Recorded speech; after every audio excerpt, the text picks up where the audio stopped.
Hey folks, this is Sandhya Kamal and I'm currently working as an intern under AIHRA, which stands for All India Human Rights or Association, and it's working for the protection and upliftment of human rights in India and around the world. So it's also a part of UN civil societies, and it has given me a task 3 for my internship, which is about what I have done in my past years for the as a kind of duties and responsibilities. So I am sharing a few of my experience which I practically and personally has experienced in the last year, during especially the kind of time of COVID. So when the COVID was first hit, and I personally, I belong to a village from Bihar.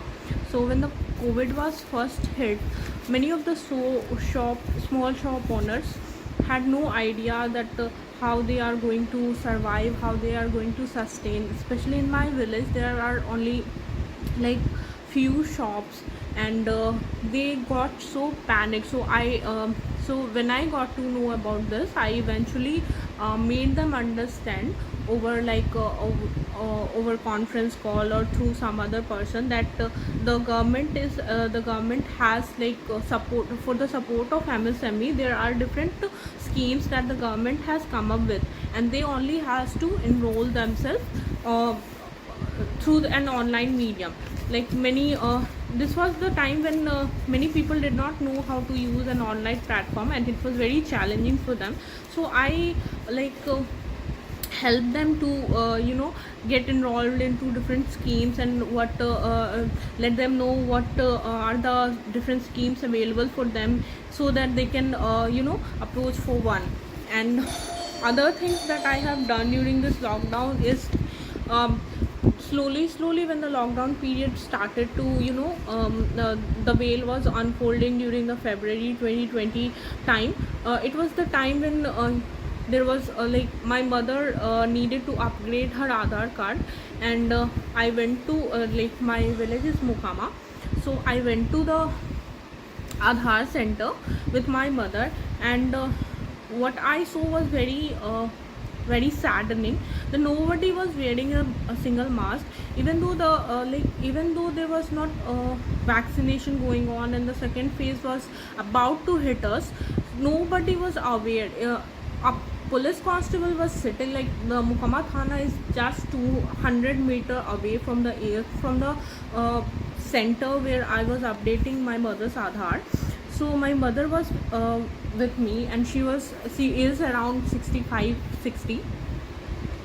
So I told the constable that, sir, at least tell the people to form a line and maintain some distance, because everyone was like, mera pehle mera kar dijiye. You know how this government center works, on the basis of approaches and all those things. So when the constable refused me, no madam, ऐसा कुछ नहीं होता है, you go, आपका हो जाएगा. So I said, मेरा हो जाएगा is not a problem, it is not an issue, but my mother is with me, and she has to give her thumb impression. So I cannot send her home, and I cannot tell the one who is updating the Aadhaar that my mother cannot come, and he will not update the Aadhaar without her fingerprints. So when I told them, okay, ठीक है, आप नहीं करोगे, I took the initiative and I started telling people that please form a line, please maintain some distance, at least maintain some distance from me. And by seeing me, one or two people took initiative, and in the last, when I started making a video with the constable, he tried to stop me, and he stood up finally, and finally he told people to form a queue. That was the time I realized that how pathetic is the situation of our police line. People were saying that police are working in a very tight schedule. I don't deny that they are working in a tight schedule, but there are places you see that police will just stand and they'll just do nothing. I'm not, with due respect, I'm not criticizing them, or I'm not telling them that they don't do anything. It's just that I have experienced this personal thing. Another thing was that uh, there there is a place in Nalanda, Harnath. The place is named Harnath, and 8 kilometers from Harnath there is a village called Gunama, which is my sister's in-laws house. And in that village is very remote. You will not find a single good shop or stationery shop or any kind of that. You will not find anything in that village. It's a very remote part of Bihar. So the transportations are also not available. There is no public transport available for that route, and there is no other facilities were available. So that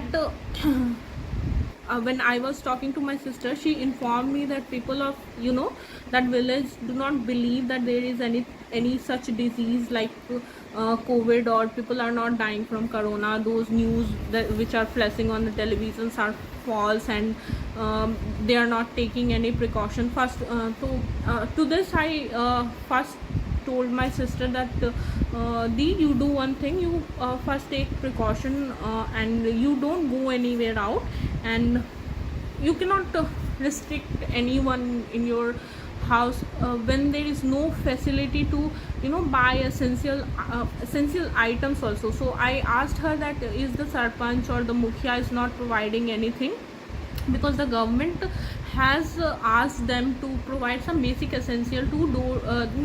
It was not a door to door thing, but you can go and take that thing. So she informed me, though there is no such thing the mukhia has done. He has not taken any initiative to spread awareness about. If you go and try to talk with the mukhia, he'll just say that either he'll see what kind of people you are, he'll say okay, I'm doing things, or he'll just deny. He has not stepped out of his home from last one month, and he's not doing anything for the poor or for the marginalized or for anything. I am not going to the political view of this, but I'm just putting my views. So when I tried to talk to one of the sarpanch of that village, because I went to that village after the lockdown got over, and when I tried to talk to him, he just on a personal basis he informed me that you are very young, you will not understand how politics works, how situations are there. There are things that that has not been done, but you cannot say that it has not been done. It has been done. You have to show to the government, and on the record of the government things are like that only. Things are not on the practical ground. It has not been done, but on the paper and on the records, things are allotted, things have been done, this has been done, that has been provided to people. But the ground reality is very different. The ground reality was like no one even have approached that village during COVID time, and no one even has bothered to take care of or to to understand the situation of people who don't have any member in their family, or who are alone in their family. My sister is like she is the earning member of her family, old lady. Her like mother-in-law lives with her. Her 7-year-old child lives with her, and she is the only one who is a patient of asthma and has to step out of the home every day to buy something. She is a Anganwadi Sevika, and she has to go to the block to when the CDPO calls. Every time she has to sit on that compact auto with 15 or 16 people packed in a I cannot explain those situations where 16 people sitting in a tiny auto, and some people are even sitting on the roof. You just imagine the situation, how she used to travel 8 kilometers, 10 kilometers, and then she used to come back during this COVID period, and how she has managed to keep herself healthy. It's very commendable of her. I appreciate her that even in this hard period she has managed herself.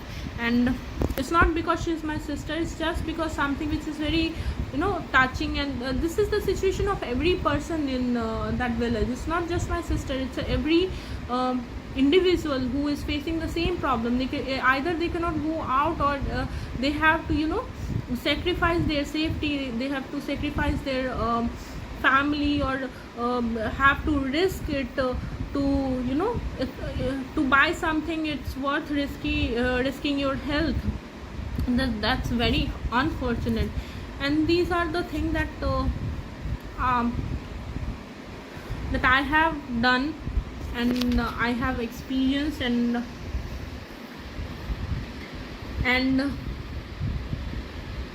thank you.